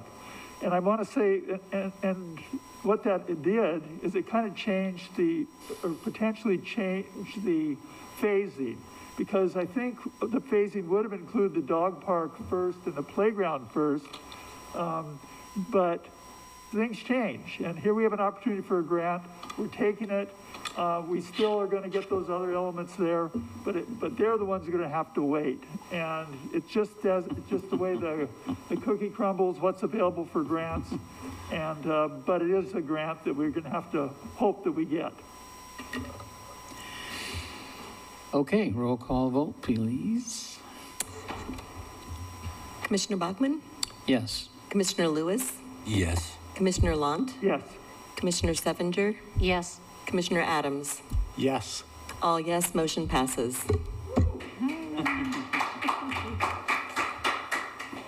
And that concludes the business section.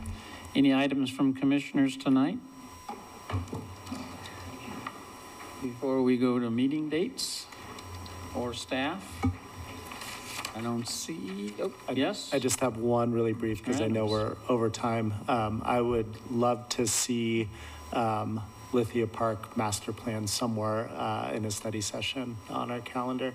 It's something that I think we had tentatively thought we might be approving May of 2023. So I'd love to see it somewhere in a study session. Thank you. Thank you, Commissioner Adams. In general, we ask that there be 3 commissioners that are interested in seeing this. I saw some head nodding. Can I get an indication of folks that would like to see that? Okay, yes. Perfect. Thank you. And could I suggest it be on the June study session? Works for me. Okay, great.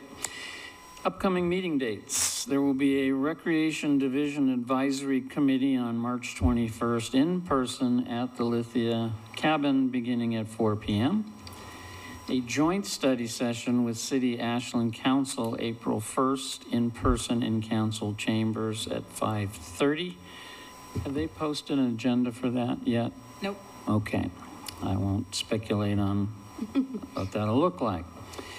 Where am I? APRC study session, April 3rd, electronic meeting at 6 p.m. And our APRC business meeting, April 10th, in person here at 6 p.m.